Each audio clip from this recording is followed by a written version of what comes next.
नमस्कार, मी गणेश तुकाराम शिंदे आपणा सर्वांचं आपल्या अण्णा या यूट्यूब चॅनलवर स्वागत करत आहे।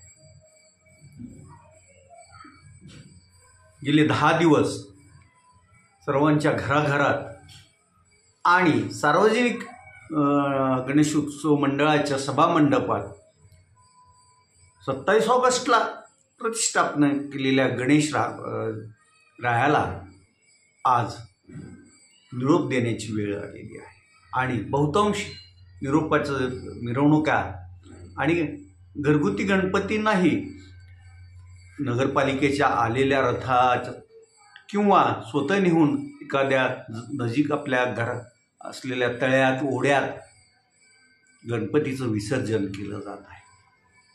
पुणे आणि मुंबई या 2 शहरात गणपती विसर्जनाच्या मिरवणुकापूर्वी म्हणजे आतापर्यंत किमान 2 दिवस तर चालत असतात। मात्र आज पुण्यात थोडं वेगळं दिसायला बघायला मिळतं आहे। पुण्यातील जे 5 मानाचे गणपती असतात त्यांचं अगोदर विसर्जन होतं आणि नंतर मग इतर सार्वत्रिक गणेशांचं विसर्जन होत असतं।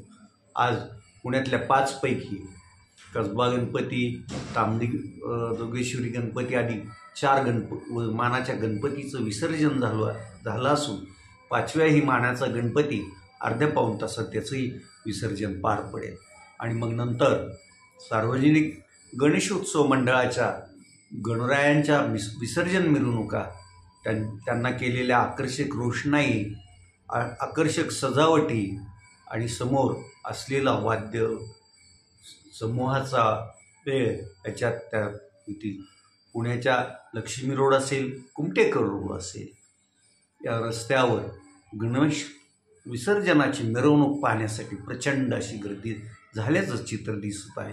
मुंबईत पण तसंच आहे। याचबरोबर नाशिक असेल, कोल्हापूर, नागपूर इथेही गणपती विसर्जनाच्या मिरवणुका मोठ्या प्रमाणात निघालेल्या आहेत। धाराशिव शहरातील गणपती विसर्जनाच्या मिरवणुका मुख्य मिरवणूक मार्गावर येऊन आपला क्रमांक लावत असल्याचं चित्र दुपारी 3च्या दरम्यान दिसत होतं आणि थोड्या वेळात किंवा कदाचित आता विसर्जन मिरवणुकीलाही प्रारंभ झाला असेल।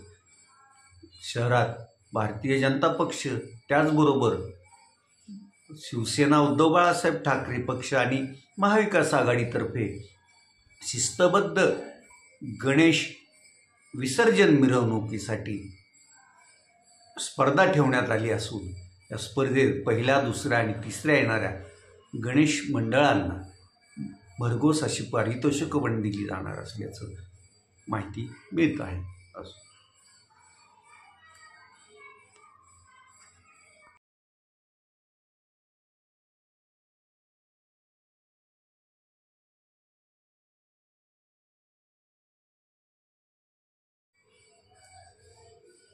धाराशिव तालुक्यातील वरवंटी येथील बालाघाटाच्या पायथ्याशी एक दिवस साडू वाघानं मुक्काम ठोकून दत्ता अडसूळ यांच्या उसाच्या शेतात त्यानं मुक्काम ठोकलेला होता आणि दुसऱ्या दिवशी ज्यावेळेस एका शेतकऱ्याला हा वाघ दिसला त्यानं अख्खं गाव जमा केलं आणि वाघ तिथून पिटाळण्यासाठी आरडाओरड सुरू केला।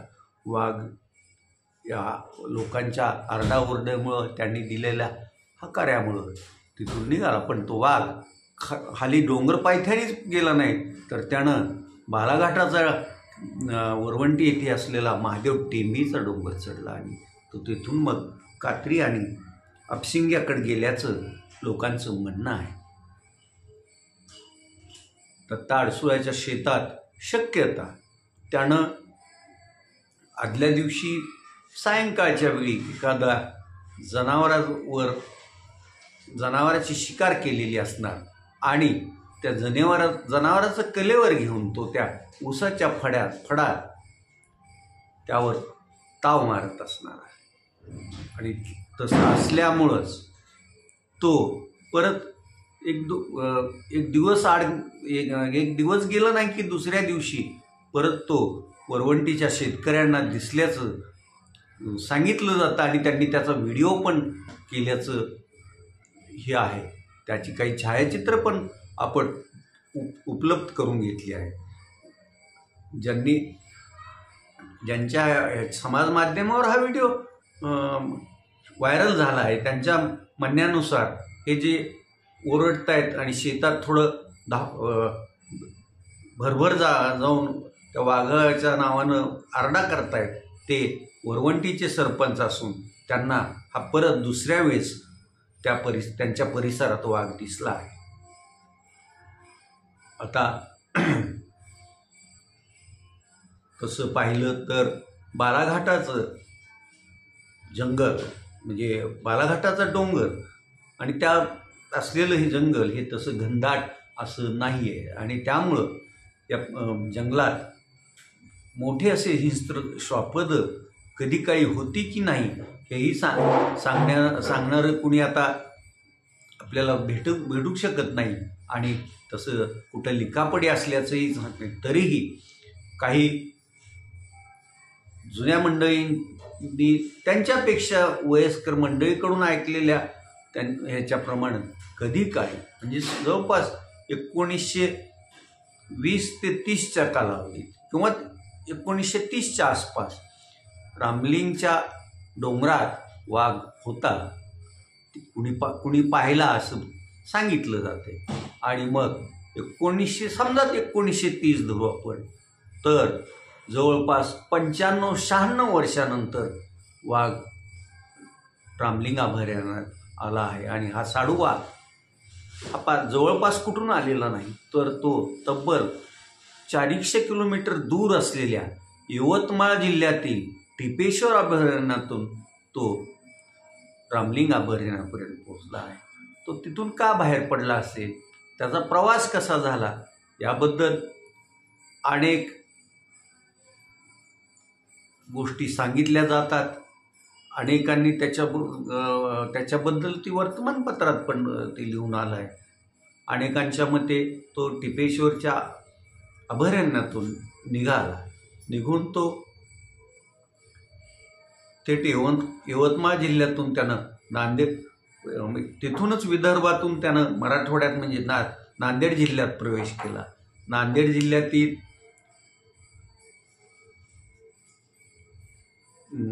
हदगाव, माहूर या असा तो करत तो तेलंगणात पोचला. तेलंगणातून त्यानं तसंच मांजरेचा नदीचा काठ धरला आणि तो पुढं सरकत निघाला. तो तिथून मग नांदेडमधून तो उदगीरच्या परिसरात आला असेल. तिथून तो वर असा तसा लातूरपर्यंत आला. लातूरहून त्यानं पुढं मांजरा काठानंच बीड जिल्ह्यातल्या काही भागातून हे करत तो कळंब पर्यंत पोचला आणि कळंब येथून त्यांनी मांजरा नदी ओलांडली आणि तो हाशेगावच्या शिवारात काही 1-2 दिवस असल्याचं हाशेगावकरांचं आणि हाशेगावकरांना हावरगावकरांची पण त्यात पुष्टी मिळत आहे. तिथून मग त्यानं सरळ गाठलं ते वाशीचा अलीकडचं कनेरीच्या इथला बालाघाटाचा डोंगर आणि तसाच तो मजल करत रामलिंगच्या अभयारण्यात आला. रामलिंगच्या अभयारण्यात तो तिथल्या भगत नावाच्या एका शेतकऱ्याला 10 डिसेंबरला दिसल्याचं त्यांचं म्हणणं आहे. आणि ज्यावेळेस भगतांनी मग इकडं वाघ आहे, आपल्या जंगलात वाघ आला आहे, आपल्या अभयारण्यात वाघ करतोय असा सगळीकडे गवगवा केला. त्यानंतर वन विभागानं पण मग या परिसरात जे पाळीव प्राण्याच्या शिकार हिंस्त्र श्वापद करतंय ते बिबट्या आहे की वाघ आहे याच्यासाठी मग त्यांनी त्या जंगलात व्हिडिओ कॅमेरे बसवले. आणि या अगोदर तर वन विभागाला इकडं बिबट्याच असणार, वाघ असणार याची खात्री नव्हती. परंतु या वन विभागानं लावलेल्या व्हिडिओ कॅमेऱ्यात साडू वाघाची छबी टिपल्या गेली आणि तो दिवस होता 14 डिसेंबर 2024चा. आणि मग त्यावेळेस रामलिंग अभयारण्यात वाघ आलेला आहे ही वन विभागाचीही खात्री पटली. आणि मग त्या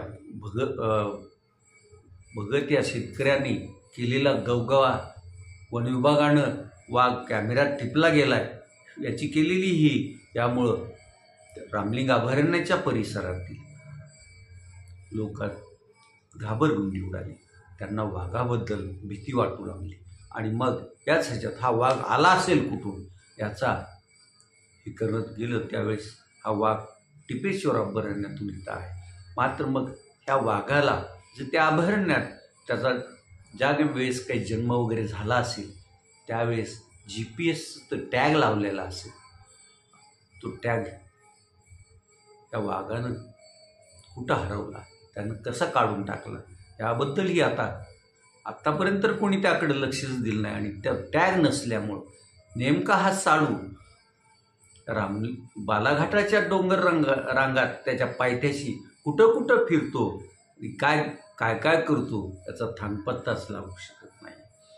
आता त्या रामलिंग अभयारण्यात जंगल ही दाट असं घनदाट झालेलं आहे आणि पुढं पार अपशिंग्यापर्यंत ह्या बालाघाटाच्या रांगावर थोडंफार प्रमाणात जंगल झालेलंच आहे.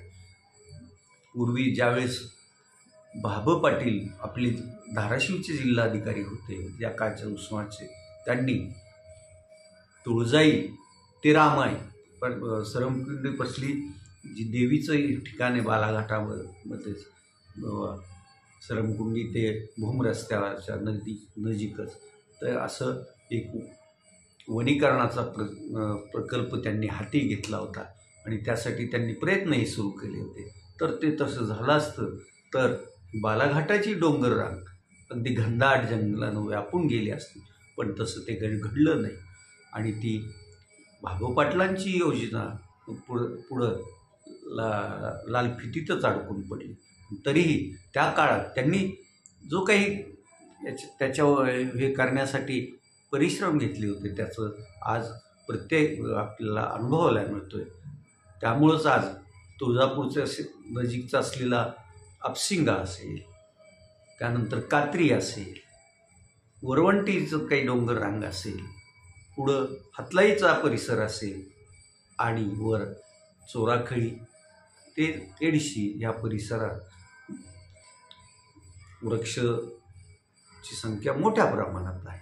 आणि त्यामुळंच ही त्या लोक 10 महिन्यात 9 महिने पुरतून आता 10व्या महिन्यात हे इकडं आपल्या इकडं आला त्या गोष्टीला होत आहेत. अशा त्या साडूवाघाला हा परिसर आवडू लागलेला आहे.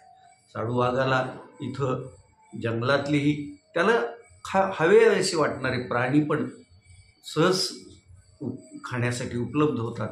त्याचबरोबर या अभयारण्याच्या किंवा डोंगराच्या पायथ्याशी असलेल्या शेतकऱ्यांची पाळीव प्राणी पण पाळीव जनावरं पण त्याची भूक भागवत असतात. आत्तापर्यंत त्यानं किमान 100-125 पाळीव जनावरांचा फडशा पाडलेला आहे. याच वाघोबानं वरवंटी शिवारात जी काही ती शेख यांच्या शेतातील शेळ्याचं फडशा पाडला गेला होता. 1-2 वासरांची पण शिकार झाली होती. तर त्या साडूकडूनच ती घडली होती का बिबट्यांनी येऊन ते आपला कार्यभाग साधवला होता हे कळायला मार्ग नाही. आणि मग ह्या आपल्या रामलिंग अभयारण्याचं मी जे सतत सांगत आलो की 100 वर्ग किलोमीटर परिसरात जे बिबटे आणि हा साडूवाघ वावरत आहे त्यावर आता वन्यजीव संशोधकांनी पण बराच अभ्यास करत आहेत. इथं अभयारण्य व्याघ्र प्रकल्प होऊ शकतो का याचाही काही जणांनी आपल्या परीनं अभ्यास केला असून सोलापूरच्या पत्रकारितेत पण असलेले 1-2 जण सतत यावर लिहित असतात. आणि त्यांच्याच ह्याच्यातून पुढं आलेली कल्पना म्हणजे रामलिंग अभयारण्यात व्याघ्र प्रकल्प व्हावा असं त्यांना वाटतं. व्याघ्र प्रकल्प झाल्यामुळं आपल्या परिसरात पर्यटन वाढेल. पर्यटन वाढलं की त्यामुळं परिसरातील व्यावसायिकांचे व्यवसाय बऱ्यापैकी चालतील. त्याचबरोबर तरुणांना गाईड म्हणून किंवा इतर काही असं नवीन उद्योगाच्या वाटा पण सापडतील. त्यामुळं हा वाघ आता काही जाणं शक्य नाही आणि हा वाघ पकडण्यासाठी आपल्या जी सोलापूर आणि धाराशिवचं फॉरेस्टचं विभाग आहे त्यांच्याकडे तशी यंत्रणा पण नाही आणि त्यांना त्यातलं कारण त्यांच्या ह्याच्यात ते जशी नोकरीला इथं नोकरी करत असतील फॉरेस्टच्या ह्याच्यात त्यांच्या त्या नोकरीच्या काळात याच 10 महिन्यात वाघ हा शब्द आणि वाघ नावाची माणसं अनेक त्यांनी पाहिली असतील पण 4 पायाचा वाघ हा प्रत्यक्षात त्यांच्या कॅमेऱ्यात त्यांच्या कॉम्प्युटरच्या स्क्रीनवर आणि इकडं आसपास लोक सांगतात म्हणून हा पाहिलेला असणार. त्यामुळं त्यांनाही वाघ कसा पकडायचा याचा काही अनुभव आहे असं म्हणता येणार नाही.